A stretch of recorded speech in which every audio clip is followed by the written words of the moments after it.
வணக்கம், வாங்க. Welcome to Sai Gandhi kitchen. இன்றைக்கி நாம் சீசனல் ஃபுட்டான கிழங்கு, மரவள்ளி கிழங்கு வச்சு அடை தோசை டேஸ்ட்டாக செய்யலாம். இது டேஸ்ட்டு சூப்பராக இருக்கும். இதுக்கு கார சட்னி, தேங்காய் சட்னி நல்லா மேட்சாக இருக்கும். இந்த தோசை செய்கிறது எப்படி அப்படின்னு நம்ம பார்க்கலாம். வாங்க. வீடியோக்குள்ளே போகிறதுக்கு முன்னால் என்னுடைய சேனலை சப்ஸ்கிரைப் பண்ணுங்கள், லைக் பண்ணுங்கள், ஷேர் பண்ணுங்கள். இதுக்கு முன்னால் சாய்காந்தி கிச்சன் சேனலில் நிறைய வீடியோஸ் இருக்குது. என்னுடைய வீடியோஸ்லாம் பாருங்கள். நிறைய யூஸ்ஃபுல்லான சமையல்லாம் போட்டிருக்கேன். அடை செய்கிறதுக்கு தேவையான பொருட்கள்: ஒரு தேவையான அளவு மரவள்ளி கிழங்கு வாங்கிக்கோங்க. ஒரு 1/4 கிலோ கம்மியாக எடுத்துக்கோங்க. இதை நல்லா தோலை சீவிட்டு நல்லா அலசிட்டு இந்த மாதிரி காய் துருவுறதில் துருவி வச்சுக்கோங்க. கேரட் துருவரில் துருவி இந்த மாதிரி பொடியாக வச்சுக்கோங்க.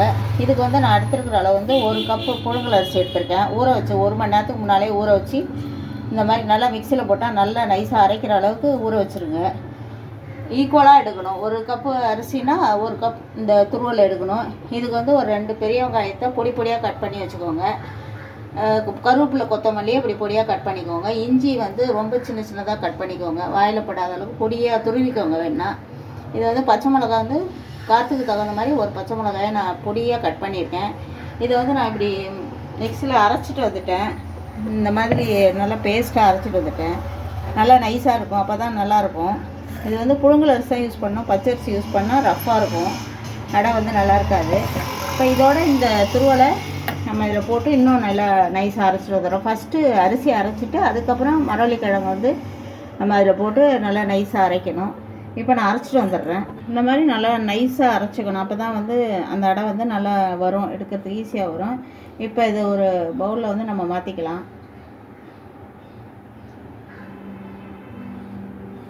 மாற்றிட்டு இதுக்கு தேவையான அளவு நம்ம உப்பு போட்டுக்கலாம். நீங்கள் டேஸ்ட்டு பார்த்துட்டு போட்டுக்கோங்க. இப்போ நம்ம ஒரு வானலை அடுப்பில் வச்சு இந்த ஆனியனை நம்ம வதக்கிறோம். இது நான் வதக்கிட்டு போட்டால் நல்லா சீக்கிரம் அடை வேகும், நல்லாயிருக்கும், டேஸ்ட் நல்லாயிருக்கும். கொஞ்சமாக ஆயில் போட்டுக்கலாம். ரொம்ப செவக்காக வதக்க வேண்டியதில்லை, லைட்டாக வதங்கினா போதும்.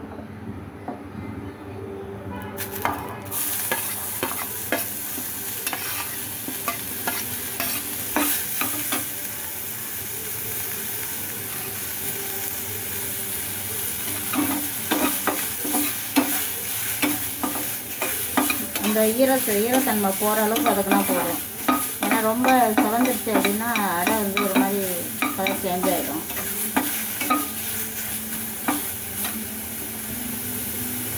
இப்போ இதுலேயே நம்ம இந்த இஞ்சி, பச்சை மிளகா போட்டுக்கலாம். கருவேப்பிலை, கொத்தமல்லி.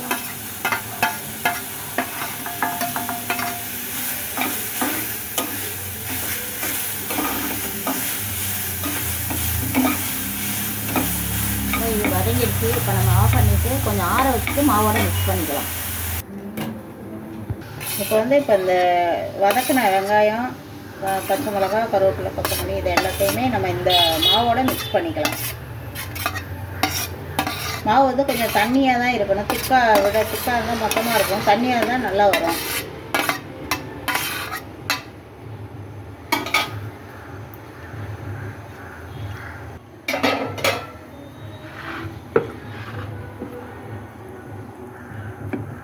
அது நல்லா நான் மிக்ஸ் பண்ணிக்கலாம். இப்போ நம்ம அடுப்பில் ஒரு தோசைக்கல்லை வச்சு கொஞ்சமாக ஆயில் ஸ்ப்ரெட் பண்ணிவிட்டு நம்ம இதை ஊற்றலாம்.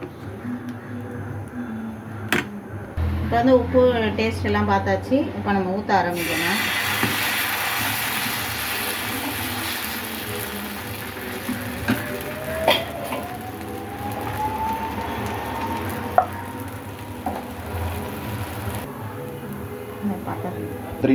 நல்லா தண்ணியாக கரைச்சிக்கோங்க. திக்காக இருந்துச்சுன்னா கொஞ்சம் மொதமாக இருக்கும். அதனால் தண்ணியாக கரைச்சிட்டு இப்படி ஊற்றுனீங்கன்னா நல்லா மெலிசாக இருக்கும். ரவா தோசை மாதிரி இருக்கும். நல்லா மொறுன்னு வரும். அடை மாதிரி இருக்காது, தோசை மாதிரி இருக்கும். நல்லாயிருக்கும், சாஃப்டாக இருக்கும்.